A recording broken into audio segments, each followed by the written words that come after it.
Alright, I'm back with another video, and today we've got a pretty fun and interesting one. Now, I'm just going to say this right off the bat. This is technically a part 2 to my other Shadowheart origin build that I did recently for Dark Moon as part of the new Patch 8 series. I suggest you go and watch that first, because I'm going to be expecting you to be playing a Death Cleric up until, I would say, levels 6 to 8, towards the middle to end of Act 2, when obviously Shadowheart makes her big narrative decision as to whether or not she picks Shar or Selûne. In that original video, she went with Shar, but today we're going with Selûne, which is going to require a full respec. Now, don't get me wrong, you could play this build right from level 1. I'm still going to present a leveling scheme that I think works for this build. However, I think it would be more appropriate for you to play a Death Cleric of Shar up until that point, in which case you would respec into this one. And honestly, this build is going to be a bit different than my normal builds as well, which is why it's not part of the origin build series that I have been doing with the new patch 8. This is kind of like a sort of, not really what if, but like kind of a new take on the Selûne build. Because obviously when people make a Selûne build for Shadowheart, they usually use Selûne's Spear of Evening and all of the benefits that come with that. However, there is a weapon of Selûne in this game that you get around the same time that is somewhat overlooked, I think, by a lot of people. That is the Moonlight Glaive, which on its own is a very, very impressive weapon, but when people think of Shadowheart Selûne build, they go straight to the legendary weapon, in which case I want to present an alternative. We are going to make Shadowheart into the butterfly, the star butterfly, the radiant butterfly. Basically, we're going to use the Moonlight Glaive's butterfly-based attack as inspiration for a new type of build, which is why we're going to be making my first Swarmkeeper Ranger video, and you can probably already see where this is going. This build ended up surpassing all of my expectations for it. I thought it was just going to be like a unique blend of the themes. You know, we get to use some fun damage types together, and we get to play like a fun and thematic build, because again, Selûne now has this connection with butterflies thanks to the Moonlight Glaive being given by the Night Song, and again it has the Moonlight Butterfly ability, which helps with which deals both radiant and psychic damage, as well as we can combine that with Swarmkeeper Ranger for some really interesting synergy, thematically at least. But then the mechanical synergy for what ended up kind of coming about from this build honestly shocked me. You're going to be getting out of this an extremely tanky, extremely powerful offensive build, which is great at maintaining concentration for things like, say, Ranger's Hunter's Mark, and you are going to feel like an absolute badass as you kind of play with this build. Now, I would say there's room to play around with the leveling a little bit here. Like I say, if you don't care about having 3 feats on this build, feel free to throw a dip of Cleric into this build to kind of keep the Cleric theming. I would recommend Life to synergize with the ability to heal, which again we'll talk about more in a minute, or Knowledge to get things like Command and Sleep. Sleep especially fits for Selûne, and those are both of her domains, so overall I would recommend those two. But otherwise, I did want 3 feats on this build for a very specific leveling scheme when it came to our equipment, so we're going to be going with that today. So overall, sit back, relax, I hope you enjoy the build, because honestly, I think this is one of my more creative endeavors, and has actually been a ton of fun to theorycraft and make, and honestly, turned out really well. So let's get into the build. We're going to be kicking things off as a ranger. Again, you will be playing this game up as a cleric up until the point where you respec into this. So I mean, if you want to start with that cleric level, you could, but I do feel like you're going to miss out on a little bit if you do. I quite like starting out as ranger here, and again, since I'm not using cleric in this build, that's what we're going to do.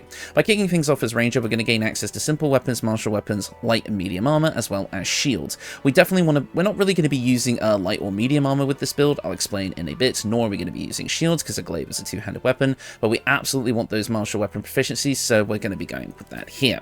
For our favored enemy feature, we're going to be grabbing Ranger Knight, allowing us to gain heavy armor proficiency and history proficiency as well.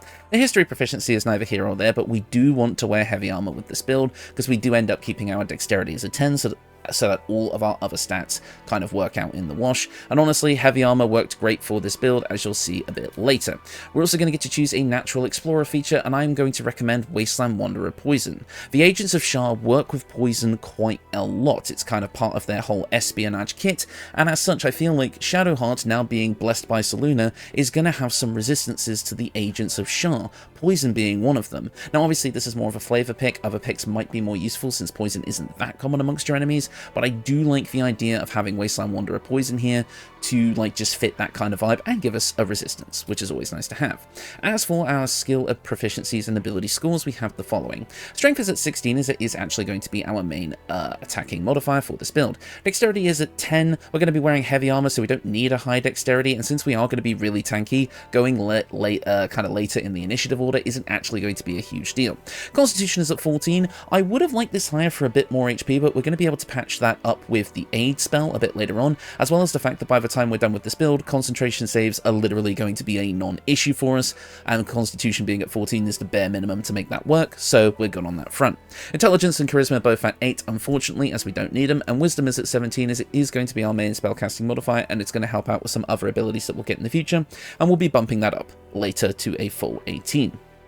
Moving on to our skill proficiencies, Shadowheart is obviously an acolyte, giving her religion and insight, which obviously I would have both of with this high wisdom build. I've also gone for stealth because she obviously isn't just going to forget her Sharon training. Stealth is going to be a part of her kit, although we won't really be stealthing too much with this build. The option is there, and I'll explain a bit more on that later.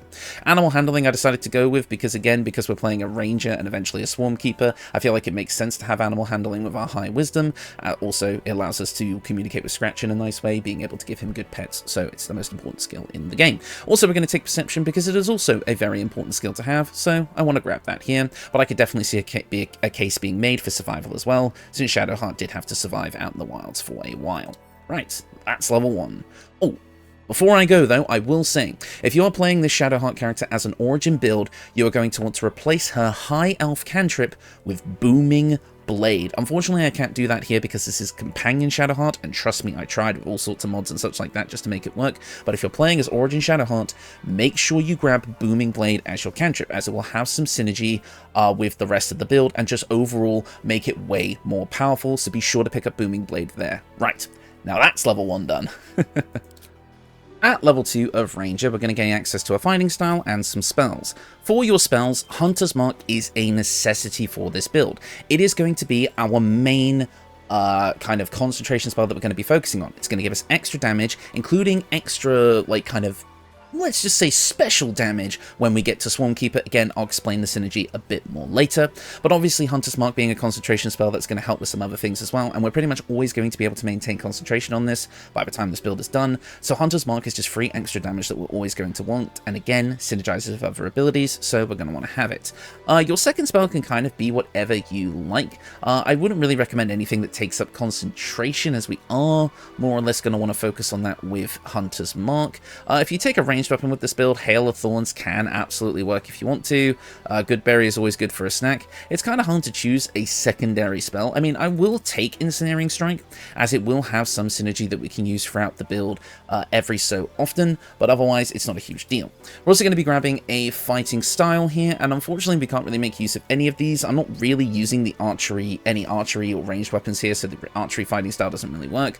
Dueling or two-weapon fighting obviously don't work for us since we're two-handing a weapon, so we're going to go with defense just to give us more AC, because more AC is always great. At Ranger level 3, we get to choose our subclass, and we are going for Swarmkeeper. This is where the fun begins. By going with Swarmkeeper, we're going to gain access to Fairy Fire and Mage Hand. Obviously, the Mage Hand here being flavored as your swarm, literally manifesting and picking stuff up, which I find is kind of cool. And Fairy Fire, obviously, for similar reasons. We're also going to be able to get Prey Scent, meaning that our swarm would deal additional damage to creatures marked with our Hunter's Mark. Basically, it adds the extra kind of damage onto our attacks. And that is going to be extremely powerful, because when we pick our Gathered Swarm and we choose Flurry of Moths, they are going to be able to deal psychic damage, which is going to be a very powerful damage type for us, which means our Hunter's Mark, when we kind of attack with these guys, is going to deal extra psychic damage on top of that. Also, they have the ability to blind our enemies, which will help us getting advantage, because, spoiler alert, we use Great Weapon Master on this build, and also it can help us teleport to get out of sticky situations. These moths are so fun to use, and obviously, moths and butterflies are connected, but I'll be 100% honest with you, the moths that you get from this feature look more like butterflies. They have this ethereal, radiant rainbow sheen to them, and they synergize so well. Like, when all of our abilities on this build are stacked together, Shadowheart looks like a god, or a goddess. Like, it's like she's going to be surrounded by, you know, these ethereal butterflies, as well as another effect, which I'll just say right now. the Stars Druid constellations. She looks insane. She literally looks like the avatar of Selûne, which I think is amazing. So honestly, visually, this build already gets a ton of praise, because, like, I'll show you guys later. But anyways, we do get to pick another spell at this point, and again, entirely up to you what you want to grab here. I would say the movement options here are pretty good, but we will have an opportunity to pick those up later. So, I mean, it's entirely up to you. Speak with animals, we have low charisma, so it doesn't really work. I'll grab a Longstrider for now, but we will have the opportunity to change it out in a moment. We also do get to choose a feat at this level with level 4. Nothing else really changes for us here. The feat is the main thing. And at this point, you are going to bump up your strength to an 18 because we need it for our attacking modifiers. At Ranger level 5, we're going to gain extra attack as well as the web spell. A surprisingly hard spell to get, so it's kind of welcome to have it here. But mainly we are going to get to pick up level 2 spells here, in which we're going to grab a couple. The first one is going to be Pass Without Trace. Again, some of our Sharon training is still here, allowing us to give all of our allies a +10 bonus to stealth checks. Now you may be thinking, but we're wearing heavy armor. Well, there actually is an option for heavy armor on this build that doesn't pose disadvantage on stealth checks, so you still have the opportunity to be stealthy. I would also recommend replacing that Longstrider that we got earlier with Silence, allowing us to use Silence to do a stealthy approach, and also Silence can just work out really well for us anyway, so it's nice to have it in our kit. Now I would say now that we have 5 levels in Ranger, we're going to do our multiclass into Druid, because obviously we're going for Stars Druid here. I mean, how could I? It's a Selûne. How could I not? It's a Selûne build. So we're going to be picking up 4 R2 cantrips. We're going to grab Thorn Whip as well as Produce Flame, giving us a piercing ranged cantrip option, or close range cantrip option, and a fire-based option to also allow us to kind of make our flame blue. We kind of get like a blue flame all over our hand, which would also add to the like aura of the build. I can't believe I just used aura in the modern sense of the word. But you get the point, it's the best way to explain it. Like, you seriously are just going to look like the avatar of Selûne with this build. We also do get to choose some prepared spells, and this is where we're going to start picking up our usual utility options. Healing Word and Cure Wounds are going to be great for keeping us up, because again, with Stars Druid, we can choose the Chalice option, which will allow us to do extra healing. Combine that with a 1-level dip into Life Cleric, if you decide to go down that route, and all of a sudden you could be healing your whole HP bar with a single cast or something like Healing Word, which is honestly pretty damn powerful for keeping us up. But of course, we're mainly going to be using either the Arrow or the Dragon constellations here. I ended up finding the Dragon constellation to once again be the most powerful because it synergizes with Hunter's Mark. But if you want to take on a more of a healer role, that Shadowheart is kind of known for in most playthroughs, that option is certainly there and it's pretty damn strong. But even without the Chalice, having these healing options available to us with our tankiness is going to make us pretty goddamn tanky, which is great. We're also going to be picking up Enhanced Sleep and Longstrider here. Longstrider for more movement speed, which kind of fits the build. You can flavor it as your swarm kind of elevating you as you kind of move across the land, as well as Enhanced Sleep, literally your swarm carrying you. So obviously these are the spells we want. At level 2 of Druid, we get to choose our subclass, and of course we're going with Circle of the Stars. Again, Selûne has the whole iconography of stars, it makes sense to take this here. We're going to get our Starry form, allowing us to choose either Starry form Archer, Chalice, or Dragon. Archer will give us a ranged bonus action attack, allowing us to do pure radiant damage with it, which is always nice, and it uses our Wisdom for the attack and damage rolls, which is why we needed high Wisdom. With Chalice, we're also going to be able to gain Chalice Healing. Whenever we cast a healing spell, we can also use Chalice Healing for free once per turn, giving us an extra d8 of healing plus our Wisdom modifier, which is amazing. And finally, the best one in my opinion, Starry Form Dragon, allowing you to, whenever you make a Constitution saving throw to maintain concentration on a spell, a result of 9 or lower is considered a 10. With 14 in Constitution, you're basically never failing concentration checks with this build unless you're knocked prone, which I've accounted for. And as a bonus action, you can also cast a Cone of Dazzling Breath, which in my opinion, I would be flavoring this as like moth dust, you know, that kind of like, you know how like in Butterfly, like with butterflies and moths in like pulp fiction and such, pulp fiction? Popular culture, goodness me, I watched that movie the other day, which is why that's on my mind. They kind of have this like dust and glitter that kind of comes off their wings. We're literally flavoring it as that. Weird tangent aside. We're also going to get the ability to use our star map to cast Guiding Bolt without using a spell slot, and there is some synergy here that I was not expecting. The extra attack damage that is applied from your swarm is not only applied to weapon attacks like I thought it was, it's also applied to spells. So you can cast Guiding Bolt as an action, dealing extra psychic damage or blinding a target or teleporting yourself, then gaining advantage on your next attack roll if the blindness that you could inflict with your moths isn't already giving you that, which then works for Great Weapon Master on your attack next turn for big radiant and psychic damage all around, because again on your next turn you could then apply the extra psychic damage with your moths as well. Like, so you basically kind of go into this rotation of cast Guiding Bolt, get the benefits, do a melee attack on your next turn, get the benefits. But then again, we can also grab some synergy from somewhere else in a minute, which I'll explain. We're also going to get to prepare another spell at this point, and it's entirely up to you what you want to grab here. It really doesn't matter, we kind of have everything at this point, so let's grab a snack.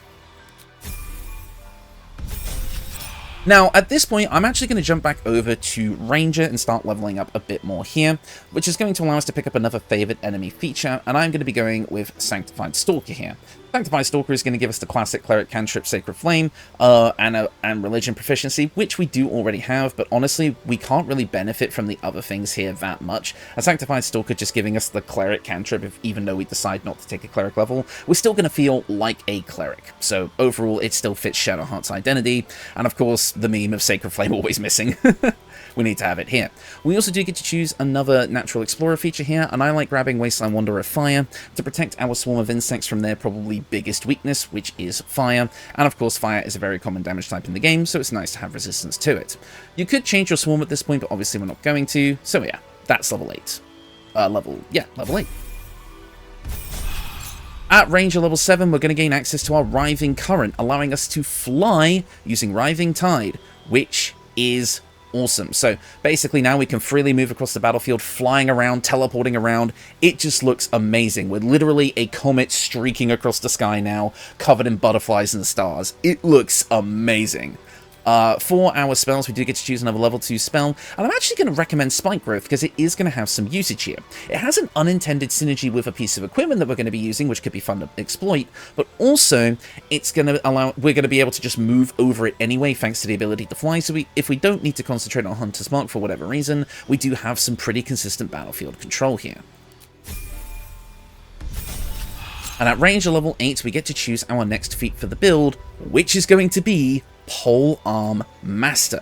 Polearm Master allows us to, whenever we attack with our glaive, we can use a bonus action to attack with the butt of our weapon. So we can kind of now gain bonus action attacks, and believe it or not, this does synergize with Great Weapon Master. And we also now haven't, because that glitch got fixed, we actually can apply the Great Weapon Master damage to that now. It also allows us to make opportunity attacks against anyone coming in range. Those opportunity attacks can trigger the Swarmkeeper features. So you can fly or teleport away from an enemy, they run towards you, you smack them with an opportunity attack before they even have a chance to get close thanks to our extended reach, and then they're blinded or taking extra psychic damage, or you get the ability to teleport away again. So I would mainly use that for blinded though, because obviously that then imposes a disadvantage on the attack they're about to do against you. It's a really cool piece of synergy, and again now we can choose to attack either with our bonus action using our Great Weapon Master attack with a little bit of less damage because the base damage is a 1d4 attack, but obviously then we can also choose to use our our Radiant Breath or our Radiant Arrow or whatever. It honestly gives us a ton of freedom to use our bonus action for so many different methods of attack. So I love Polearm Master here. Again, this is the bonus damage attack with a base of 1d4, but again, that's a plus 10 with Great Weapon Master, so that's pretty damn good. Now that we've done Ranger level 8, we're going to go back over to Druid for the rest of our levels, giving us access to some level 2 spells, in which I just need to fix my spell list, because this is still a thing, apparently. Of course, we're going to be grabbing Moonbeam here. It is literally Selûne's spell. We can't not take it. Again, if for some reason we're not going to be concentrating on Hunter's Mark, this can be a pretty decent alternative, which I like. It won't trigger things like our Swarmkeeper stuff, but it is just an extra bit of radiant damage every turn, if we want to go down that route. We can also grab Hold Person, because again, we still have a little bit of Shar's teachings within us, allowing us to hold a humanoid still, guaranteeing our attacks a critical hits, so all of the extra psychic damage we'd be doing, all of the extra radiant damage that we'd be doing, the regular damage, Great Weapon Master damage, that's all going to be a critical hit, which is going to be absolutely insane for damage, for obvious reasons. And then at Druid level 4, we just kind of round this out with our final feat. Again, this could be replaced with a level in Cleric if you want. We do get to pick up another cantrip here, but we kind of have everything, so we can just grab Resistance, I guess, if we need it. Although Poison Spray could be a decent other cantrip to use, so you could go with that. We can also pick up another level 2 spell at this point. Again, we kind of have everything, so I like Enhanced Ability just as a general utility spell. And finally, we do get to choose our final feat of the build, which means Great Weapon Master now comes in as a nice capstone. You could take this earlier than Polearm Master if you wish, if you want that damage a bit earlier, but otherwise I like having this as a capstone. Being able to reach the max level and get this huge boost of damage just feels a bit more right to me thematically and like for character progression. But anyways, whenever we land a critical hit or kill a target with a melee weapon attack, we can make another melee weapon attack as a bonus action that turn. Obviously, great synergy anyway to get a full attack instead of just our Polearm Master attack. Attacks with melee weapons you are proficient with and are wielding in both hands can deal an additional 10 damage at the cost of a -5 attack roll penalty. Between Guiding Bolt, our Moth's blinding ability, and all the other stuff we will have, including some equipment that boosts our chance to hit, that penalty is pretty negligible as long as you play your cards right. Obviously, the Risky Ring is always available, especially since even with the disadvantage on our saving throws, our Constitution saving throws are always going to be a 10 or above, so that concentration won't really matter. So if you wanted to use the Risky Ring on this build for just ease of access to that advantage, you could, but we have so many ways of getting advantage on this build without it, that it gives us a bit more room to play. And obviously that additional 10 damage now applying on our Polearm Master attacks, especially with all the other damage that gets stacked on top, you know how stupid that's going to be. Great Weapon Master obviously is just one of the best things for this build. Now that that glitch that makes it so that Polearm Master didn't work with it properly has finally been fixed with the most recent hotfix, so let's go crazy. And that is the build. Overall, like I said, what you're going to be getting out of this is a pretty offensively powerful build. You've got mobility, battlefield control if you need it. You've got the ability to give yourself multiple different buffs to keep yourself sustained on the battlefield. And overall, it's just going to feel like a really fun and thematic build for Shadowheart based on this lesser aspect of Selûne that I think a lot of people will have overlooked. And I'm going to very quickly go into my wild shape dragon form here just to show you what this looks like, because flipping look at that, man. The constellation with like the butterflies flying around you. Yes, I know they're moths, but come on, they look about the same. Like, honestly, this build looks incredible from a visual standpoint. She literally looks like the avatar of Selûne, like I said. And again, combining this with the ability to fly, heal with effectively, keep up Hunter's Mark for extra damage, stealth if you need to in certain situations for the party. Again, it plays into a little bit of everything that Shadowheart's good at. And again, being able to cast Guiding Bolt is going to feel very, very satisfying, because again, Guiding Bolt and other spells work with the extra stuff that your Swarm can do. So we're doing a Guiding Bolt with extra psychic damage or the ability to blind people. Like, that's such a cool thing. I didn't realize that these two subclasses had so much synergy with each other. I love it. It's perfect. But, as always, the equipment makes this 10 times better. Now, let's have a look. First of all, the main star of the show here, Moonlight Glaive, a +2 weapon that comes with an extra 1d4 of radiant damage built in, and the ability to cast light around you in a radius of 6 meters. That's actually going to be pretty important. But the main thing that we get here is the Moonlight Butterfly's attack. You strike a foe, conjuring an illusory swarm of moon-pale butterflies. Again, it's right there, granting advantage on attacks against the target. You deal additional psychic damage, so again, thematic synergy with our Swarm, equal to your proficiency bonus. And when the target moves away from that illusion, it takes an additional 1d6 psychic damage, and you can use this once per short rest. That is an amazing attack that thematically ties Selûne to Swarmkeeper Ranger, because again, this is a Selûne weapon. It's given by the Night Song to Shadowheart. It's Shadowheart's butterfly weapon, which I think is amazing. Now, again, of course, you could combine this with Booming Blade if you take it as your high elf cantrip to give a really big penalty to anyone who tries to move out of this illusion. Extra psychic damage and extra thunder damage. So again, you're gonna want to be using Booming Blade here if you can get your hands on it through the high elf cantrip. So there you go. But overall, let's talk about the rest of the equipment. A lot of the stuff here you see is going to come from Act 2 and 3, because again, I recommend you respec into this into Act 2 and play a Death Cleric up until that point. But again, this build can be played from level 1. You will just need to find some basically some early game heavy armor, which adamantine, you know, you've got options there. But anyways, let's talk about the rest of the equipment. First up is the Mask of Soul Perception, giving you a +2 bonus to attack rolls, initiative rolls, and perception checks. Obviously, this helps offset offset Great Weapon Master, as well as giving us a bit of a bonus to our initiative rolls even with our low dexterity, and the perception check is always nice. I like combining this again with that level of knowledge cleric if you decide to go down that route, because we get detect thoughts, which is something that knowledge cleric already gets, so it feels pretty thematic to Shadowheart going down the Saluna route. But earlier than that in Act 2, you could pick up the Circlet of Hunting, giving you a 1d4 bonus to attack rolls against creatures marked with Hunter's Mark, True Strike, Fairy Fire, and Guiding Bolt. Obviously, we do 3 out of those 4 things anyway. It's free extra, chance to hit with Great Weapon Master, so you could go with that throughout your whole game if you want, but otherwise, I think the Mask of Soul Perception does just do that little bit extra for us throughout the whole run. For our Cloak, we've got the Cloak of Protection here, just gives us a bit of a buff to our saving throws and armor class, just to help with everything in general, as well as we're going to be running the Armour of Persistence here. This is where a lot of the main tankiness comes from, because originally, my earlier option, which is what I was originally going to go with for this build, was the Protective Plate Armor, as it's called in the game.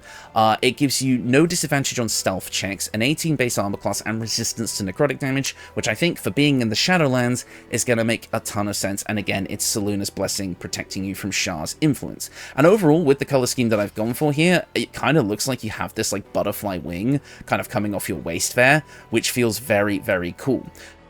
But when I kind of got to Act 3 and I was doing my Act 3 testing with this build, when I was going up against Steel Watchers and things, I found this build's defensive capability to be slightly lacking. If it dove into battle and just tried to, tank hits like, say, a barbarian, it did struggle a little bit with this kit. So you can definitely run this in Act 2 where you'll be absolutely fine, but in Act 3 I did find that the Armour of Persistence worked a bit better, giving you all incoming damage that is reduced by 2. You gain resistance and blade ward, helping you out with saving throws even more, so again, you're never breaking concentration, as well as gaining resistance to physical damage really helps in a lot of those late game encounters, and that higher base AC is also just great, as well as with the color scheme that I've gone for here. I do think that the armor looks pretty good, especially since I've colored everything here in pink and leaf green dye to kind of give it this bronze gold kind of look with the green and pink accents, which felt kind of nice to me as a color scheme, but I did color our cloak here in sage green to give it a fully green look to synergize with the rest of our equipment. Overall, I really, really do like the way this build looks.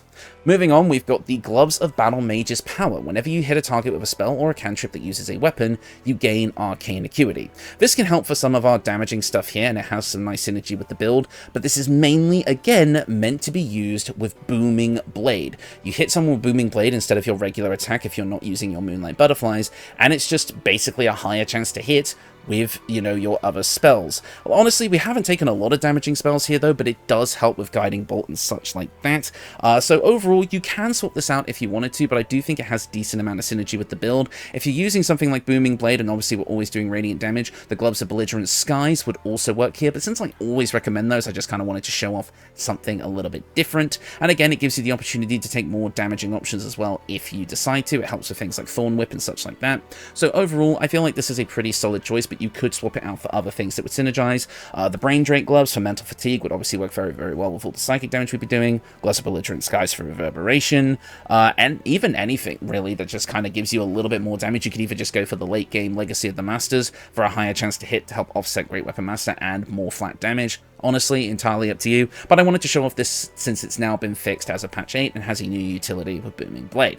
And finally, for our boots, we've got the Boots of Striding. The only thing that could potentially break our concentration on this build with Starry Form is being knocked prone, which obviously Steel Watchers and the like, or, difficult surfaces can obviously do. However, with the Boots of Striding, while we're concentrating, we cannot be knocked prone, which means now we just never drop concentration, and when we first cast our concentration spell, we gain a little bit of momentum. So we can cast Hunter's Mark from a distance and then close that distance pretty much immediately to get in our melee attacks. So overall, I think it works quite nicely. Now, for our amulet, we have gone with Khalid's Gift, which allows us to bump up our wisdom to a rounded out 18 without needing to put a feat or an ability score improvement into it. Obviously, this is Jaheira's kind of thing, but I like the idea of Jaheira seeing Shadowheart go through this important character development moment in Act 2, and then in Act 3, when she returns home, she passes on this gift to her, so that it may help her with her battle against the Absolute, with the obvious contingency that once the Absolute is defeated, it's going to be returned, because obviously this is a very important thing to Jaheira, but I like the idea of them having that sort of like little relationship there, and maybe we can even justify the Druid levels coming from Jaheira's influence in that such way, rather than just Saluna's. So overall, I kind of like it as a thematic choice, and it gives a a potential for a little bit of role-playing character development with a relationship between those two. Moving on, though, to our rings. Of course, we have the Callous Glow ring, giving our all of our attacks an additional 2 points of radiant damage against creatures that are illuminated. The Moonlight Glaive casts light around us, so as long as we're in melee range, we're just getting free extra radiant damage on all of our attacks. The tool description is wrong, it says 2 points of damage, but it is actually just flat radiant damage all of the time. Combining this with the Strange Conduit ring, while we're concentrating on our Hunter's Mark, all of our weapon attacks will deal an additional 1d4 of psychic damage, so our 2 rings are buffing up both of our main damage types. But I would say the 2 rings that you could kind of swap out for this here, I would say that the Eversight ring to be immune to blinded would be very like thematic for someone who's going against Shah, as well as I could see the what's it called, it's gonna bother me now, the ring, I believe it's called the Coruscation ring, which can apply Radiating Orb, could also help overall with like the synergy of the build with all the radiant damage we'll be doing. So honestly, it's a pick your poison type situation. But yeah, that is, there's one more thing actually. I did try this build out with the Resonant Stone, since I have it on the save file, thanks to the guys on stream who reminded me to get it. Basically, because we're doing so much psychic damage with this build, this making it so everyone is vulnerable to psychic damage, making it so that they will take double damage from our psychic attacks, did improve the attack power of this build quite a lot. However, we do gain disadvantage on mental saving throws, which kind of does suck, but it does give us advantage on physical checks, which is again our constitution. So it kind of can negate the disadvantage that if you wanted to go with the risky ring for that flat advantage all the time. That's another ring that I forgot to mention. Yes, so if you wanted to go with the risky ring, this could actually help offset the concentration penalty for that. Just be warned that you're going to have disadvantage on your mental saving throws no matter what here, if you decide to go with this or the risky ring, which can be pretty dangerous. We do have a high enough wisdom, which is the like really nasty effects, but intelligence things like stunned could be a problem, and charisma things like frightened could also be a problem. So just be a bit careful with that one, but otherwise I do think the Resonant Stone, if you pick it up in your playthrough, is a great fit here for Shadowheart, because it just adds so much extra damage. Obviously though, I use this on my Dirge build, so if you're running this with that build, then obviously you'll have to pick and choose there. Otherwise, it's entirely up to you. I do think the Resonant Stone does offer a lot here, so again, you can combine that with the Risky Ring if you want more consistent advantage. There's a lot of room to play around with this build, so play around with it. But anyways, that is the build, and as I said, it is probably my favourite build I've done since patch 8 came out, which is saying something. Well, maybe not my absolute favourite, obviously, Dance Revive Stry exists, but I think in terms of like all of the Origin builds that I've done, this is definitely my favourite. The reason is, again, it's not part of the official series, is because it's a bit of a weird one, as I kind of expect you to be in Act 2 before you even consider using this, but I do think it has its place among my other Origin builds, and like I say, I honestly think it is the best one. It's got amazing tankiness, great synergy, great healing, you have a wide and diverse skill set to be able to change up your playstyle to suit your needs in every moment, and again, the ability to combine radiant and psychic damage in such a unique and interesting way just feels so fun. And honestly, again, with everything that I've shown off here, you are just going to feel like an absolute powerhouse. You are the avatar of Selûne at this point, barely even just the Chosen, the straight up avatar, as you literally carry her power with you as you fly around the battlefield, smiting people down. It just feels like a great time. Like I say, that if you decide maybe to drop one of the 2 feats, either Polearm Master or Great Weapon Master, there is room for a 1-level dip into Cleric here, which could really bring some new life to this build. Like I say, you could take the Life Domain to bump up your healing, combining that with Chalice, and basically the whole party is going to be pretty goddamn comfortable when it comes to their HP. Or you can combine it with Knowledge Cleric for the sleep spell and some extra proficiencies to really feel like you are a Cleric of Selûne as well on top of all of this. So feel free to play around with that. But yeah, overall, I am extremely happy with how this build turned out. Again, we even get a little bit of aid as well to help with our tankiness. We can round out our healing to total HP to like 106, which feels great with a 22 AC. This actually kind of feels like almost like we're fighting as like the new Night Song, actually, maybe. That could be a cool way of putting a twist on it. I mean, we get to fly like an Aasimar, we get the radiant damage, we get the, you know, the whole Selûne kit and feel. Huh. You know what, yeah, this is almost like the new Night Song.